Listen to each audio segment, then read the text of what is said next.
É um prazer muito grande estar com você de novo, saber que você está aí porque deseja, porque escolhe, porque decide o que é bom para a sua vida. E de todo o coração a minha oração é que o Espírito Santo venha sobre todos nós e coloque a semente da verdade dele para que ela cresça e se torne árvore frondosa em nós. Hoje, o que eu quero falar com você é sobre uma expressão que diz que coisa ruim não morre. Você já ouviu isto? Eu ouço há muito tempo as pessoas dizendo, não, fulano é tão ruim, tão ruim, tão ruim que não morre. Ou quando alguma pessoa que é considerada gente boa, de repente cai doente, alguma calamidade acontece, tem gente que diz, só acontece com gente boa, com gente ruim isso não acontece. Na realidade, eu tendo a concordar em parte com esta frase, quando ela se refere ao fato de que gente ruim sofre menos impactos de somatização da sua própria ruindade no seu corpo. Aí você diz, bom, o que é somatização e o que você está querendo dizer? Somatização é o processo de ter a mente gerando e produzindo implicações no corpo, na carne. Soma, no grego, é a corporificação, é a carne, é a fisicalidade. Então, de fato, o que eu estou dizendo é que gente ruim, o povo diz, em geral, não sofre os mesmos problemas de somatização de enfermidades que gente boa sofre. Aí você diz, ué, então você está me dizendo que para não somatizar problemas o cara tem que ser ruim, tem que ser mal? Absolutamente não. O cara ruim e mal não faz somatizações porque ele já é o inferno dentro dele mesmo. Ele não somatiza porque ele não tem mais consciência. Ele não somatiza, não faz aquilo virar corpo, carne, doença na carne, ou seja, o cérebro dele não deflagra esse processo enfermiço no corpo dele, porque ele não tem culpa, ele não se sente culpado, ele come, mata, esfola, lambe a boca e vai adiante. Insensível, implacável. Não vai somatizar esse processo, esse problema, é claro, a menos que um dia ele comece a ser atacado de culpa, muita culpa. Aí pode até ser que, se a culpa chegar e ele não a transformar em arrependimento, não a transformar em arrependimento para a vida, e não a transformar num arrependimento que coloca-o numa atitude nova na existência, se sabendo agora, perdoado por Deus por ter vivido como ele vivera, se não acontecer isto, obviamente que esse indivíduo sem consciência, sem percepção, sem sentimentos, vai virando pedra. Não somatiza porque não dá para somatizar em pedra. Não dá para adoecer a pedra. Já está pedrado. Ele virou a sua própria doença. De outro lado, o indivíduo que é gente boa e que fica sob o domínio da culpa, em geral, desenvolve somatizações. Seja sob o domínio da culpa, seja porque a pessoa ficou hiperestressada, porque ficou atingida por um trauma poderoso, ou porque mergulhou num mundo de ansiedades e de angústias. Todas essas disfunções que são geradas pela ansiedade, pela angústia, pela aflição ou pela culpa, acabam produzindo consequências no corpo da gente. Não há ninguém que viva nesse estado e que prolongue o estado e que não somatize a sua própria culpa, aflição, angústia ou ansiedade em coisas que vão se transformar em dores no corpo, em doenças no corpo que foram geradas na alma, na mente. Há muito tempo já que se sabe, cada vez se sabe mais, que pelo menos de 80 a 85% das doenças que nos acometem com regularidade são fruto de somatização ou de baixa imunidade em razão de ansiedades, de angústias, de preocupações na vida ou de estresses contínuos e frequentes. Eu quero ler para você e com você um salmo, é o Salmo 38, salmo de Davi, e que nos narra com linguagem poética e antiga um processo de somatização. Ou seja, um homem que está confessando que o corpo dele está experimentando males em razão do seu desassossego mental, em razão do que estava acontecendo na sua mente. E olhem as descrições que Davi, no Salmo, faz acerca dele mesmo. Neste Salmo, não se diz em que estado ele está. Não se diz o que foi que o colocou nesse estado, aliás. O estado está bem descrito aqui, não se diz a causa. Por que ele chegou a esse estado? Mais adiante, na sequência do livro de Salmos, que não é um livro de histórias, mas apenas de poesias e orações, a gente fica sabendo no Salmo 51 de uma confissão de Davi acerca do fato de que ele havia adulterado. Ele apanhara para si a mulher de um dos seus generais. E depois, de maneira subreptícia e perversa, tão anestesiado ele tinha ficado, ele tramou para que o indivíduo morresse no campo de batalha, para que a mulher ficasse para ele, porque ela dissera a ele, ao rei Davi, que estava grávida. O Salmo 51 narra essa situação, descreve o estado interior no qual Davi ficou depois que a ficha caiu. Mas aqui no Salmo 38 não há nenhuma alusão a nenhum pecado específico, a nenhum ato que ele tenha praticado, que tenha deflagrado esse processo. Ele apenas diz que ele ficou assim por causa da sua iniquidade, por causa da sua culpa, por causa do seu pecado e por causa das suas transgressões. Ouça só, o Salmo 38. Não me repreendas, Senhor, na tua ira. A sensação que ele tinha de que ele estava sob repreensão e sob a ira de Deus. Nem me castigues no teu furor.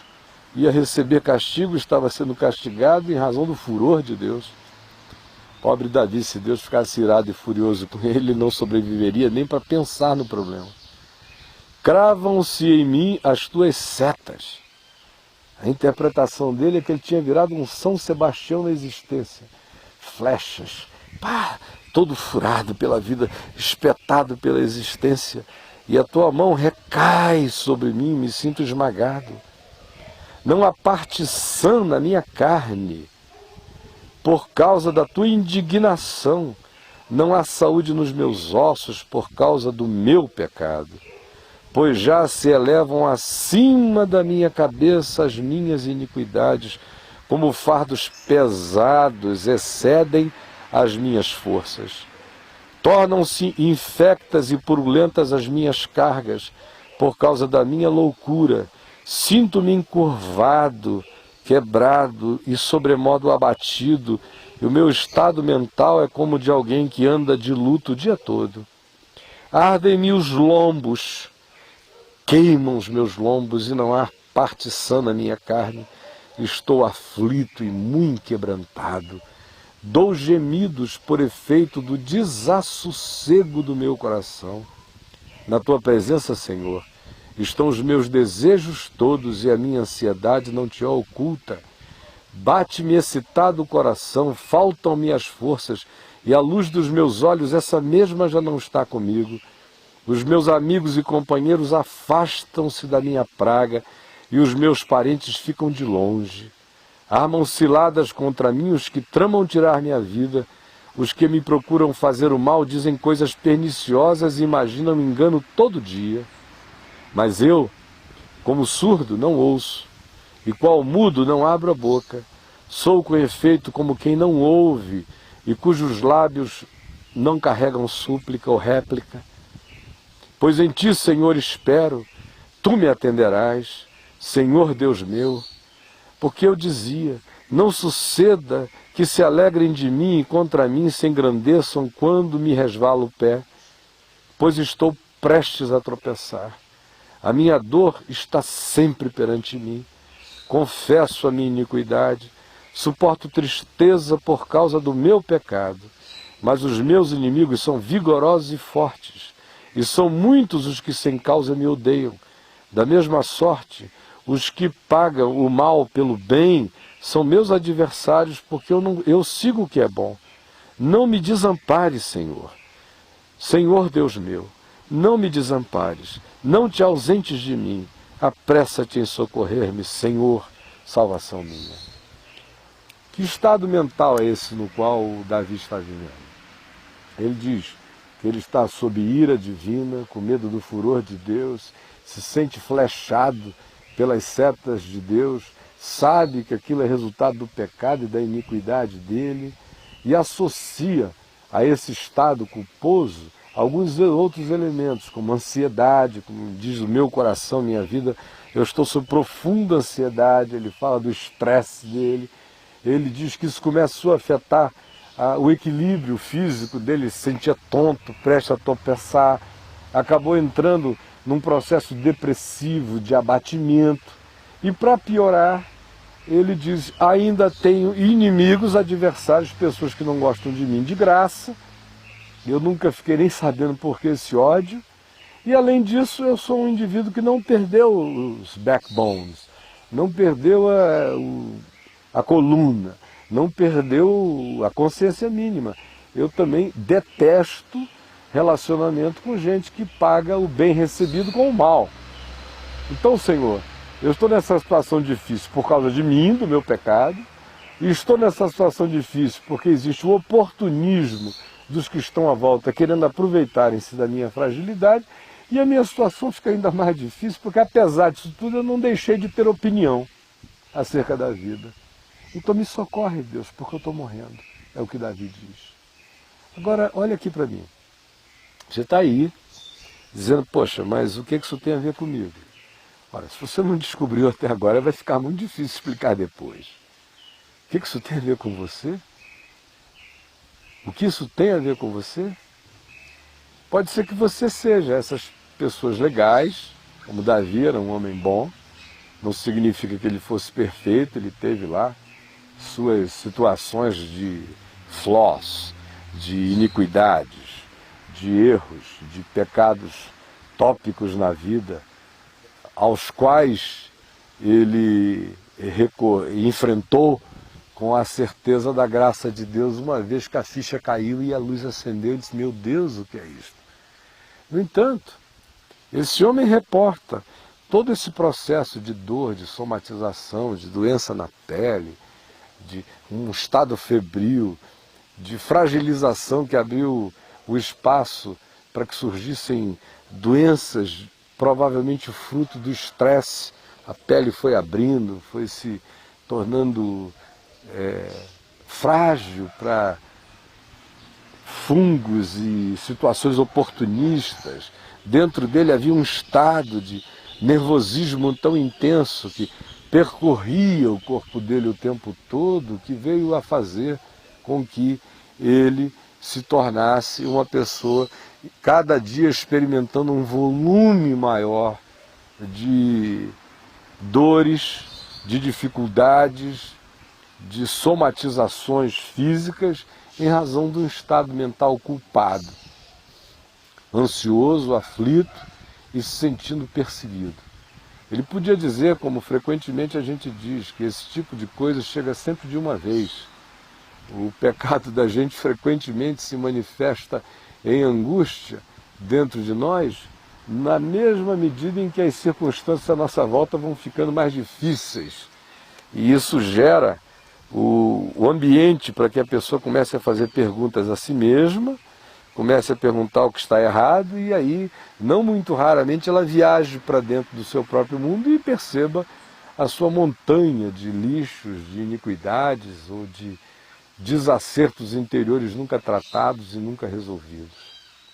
É por isso que tem tudo a ver comigo e com você, porque o que Davi descreve aqui é o que de fato acontece na mente de todo homem num estado de culpa, de toda mulher num estado de culpa ou de estresse, ou de angústias que se tornem crônicas dentro da gente. Aí você diz, por quê? É Deus que está castigando e punindo? Enquanto eu lia o Salmo, eu disse, pobre Davi, pensando que é Deus que está irado e furioso. Se Deus estivesse, ele não teria nem tempo para ter a reflexão. Não é este o caso. Quem poderia resistir à ira de Deus no mundo? Quem poderia enfrentar o dissabor de uma raiva divina na existência? Ninguém. Nem o cosmos aguentaria, nada aguentaria, tudo se dissolveria. A ira de Deus, ninguém a conheceu até hoje, de fato. Ninguém, nenhum homem. O único que aprovou de modo absoluto foi Jesus por nós, que foi ao inferno por nós, e saiu de lá vitorioso. No mais, ninguém na terra conheceu a ira de Deus. Porque quem a conhecesse não teria relatos a contar, não teria mais um átimo de existência para reflexão posterior a essa experiência da ira de Deus. Ele simplesmente seria extinto. Então, se não é a ira de Deus, o que é isso? É a culpa. É a culpa do homem. A gente nunca provou a ira de Deus, o que a gente prova é a nossa culpa. Ou a gente prova as circunstâncias que vão sendo engendradas e fabricadas pela nossa iniquidade, pelo nosso estado perseverante no erro. E ainda mais quando a gente faz isso contra a consciência, contra a certeza do que é bom, mas ainda assim vamos e fazemos. Esse estado de recalcitrância é que gera isso na mente do homem bom. Porque no início a gente disse que isso não dá em poste de ferro nem em coisa ruim. Porque não há consciência. Quem deflagra esse processo é o cérebro da gente. É esse estado mental culposo que se aloja, que se instala, que roda esse software crítico, que faz essa avaliação constante do nosso pecado, que não nos dá sossego, é claro, que nos perturba para o bem, para ver se a gente acorda. Mas quando a gente insiste, cumpre-se em nós muitas vezes aquilo que o livro de Provérbios diz. E o que o livro de Provérbios diz? Diz que o homem que foi muitas vezes repreendido e que endurece a cerviz, ou seja, que se nega a curvar-se diante da verdade, ele será repreendido de uma vez, sem que lhe haja cura. Eu vou repetir. O homem que muitas vezes repreendido endurece a cerviz, será quebrantado de repente, sem que lhe haja cura. Então isso está acontecendo com você, não é porque você tenha se tornado uma pessoa ruim, é porque você, sendo gente boa, insistiu e perseverou no caminho da sua culpa, que gerou a ansiedade, que gerou o desassossego, que gerou essa suspeição de que os céus inteiros hoje tramam contra a sua vida, quando não é fato, você não suportaria. Quem é que está tramando contra você? Você. Seu cérebro. Você está nesse estado culposo, a sua consciência diz que não é legal, que isso não é bom, que não vai acabar bem, mas você está insistindo. E como você não é, graças a Deus, um calhorda, nem um cretino, nem um safado, nem uma vadia de alma, aí dentro de você existe ainda gente, ainda existe vontade de alguma coisa boa nessa vida, você está sendo molestado pela dimensão boa da sua existência, dizendo isto não é caminho de vida, pula daí, eu não me associo a você, é você se dissociando de você mesmo, é você em guerra contra você. E é algo tão poderoso que você pensa que isso vem até de Deus, da ira e do furor de Deus. Quando na realidade, o que está acontecendo é que você está em estado de guerra contra você mesmo. Aí o cérebro da gente começa a produzir circuitos insistentes, os neurônios da gente vão criando circuitos novos que são encadeados pelo estado culposo e ansioso, criam esses circuitos, produzem químicas novas, deflagram sucos e sucos químicos diferentes no corpo, aquele estado de ansiedade se fixa, de culpa, de expectação de juízo se estabelece, de repente alguma coisa ruim acontece e o indivíduo fica pensando que Deus está em estado de perseguição contra ele, quando na realidade não é isto que esteja acontecendo.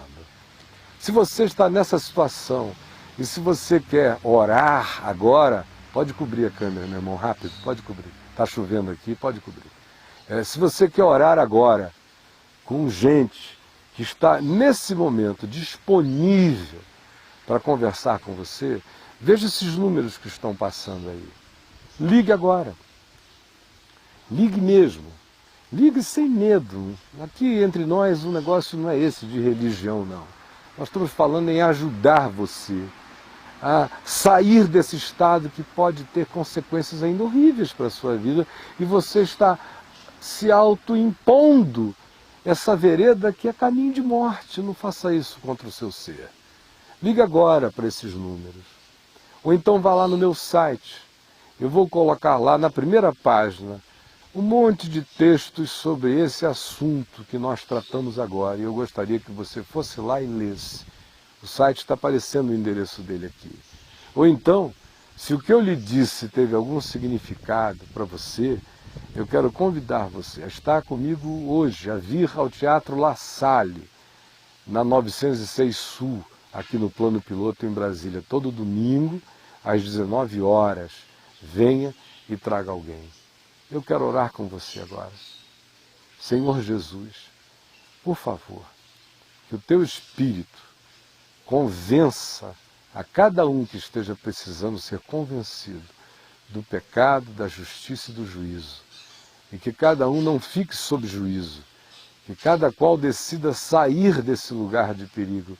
Que cada qual hoje tenha a determinação de dizer: eu quero fazer a escolha da vida. E não vou transferir o que está acontecendo comigo nem para Deus, nem para o mundo, nem para os meus inimigos. Existem coisas que só eu posso decidir por mim, em meu favor. Eu te peço, Jesus, que esta seja a reflexão que se faça acompanhar daquela decisão dos que decidem pela vida. É o que eu te peço de todo o meu coração, Jesus. Em teu nome. Amém. Que Deus abençoe você. Eu vou ficando por aqui. Ouça essa música. Enquanto você anota ainda, eu vou pedir para, em cima da música que está vindo, que você vai ouvir, esses números de telefone para aqueles que precisam de ajuda e de oração agora, que esses números estejam aí, para que você anote e telefone e recorra agora mesmo, tá bom? Que Deus abençoe você. Tchau, tchau. Bye. Até a semana que vem.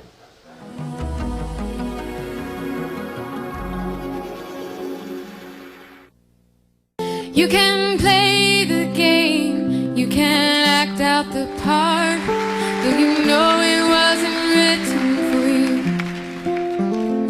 Tell me, how do you stand there with your broken heart, ashamed of playing the fool? One thing can lead to another, it doesn't take any sacrifice. Sister and brother, if it feels nice, don't think twice. Just shower the people you love with love. Show them the way that you feel. Things are gonna be alright if we only will. If we only will.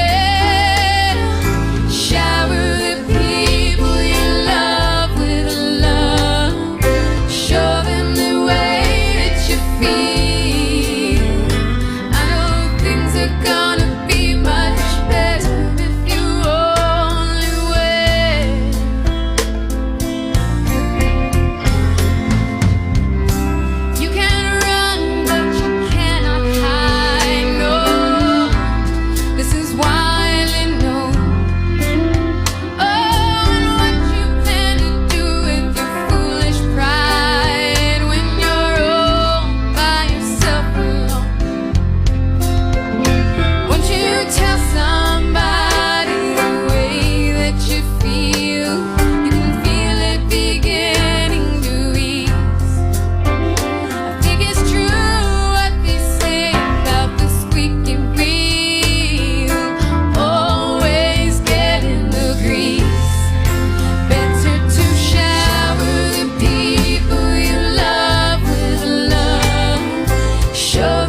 you feel.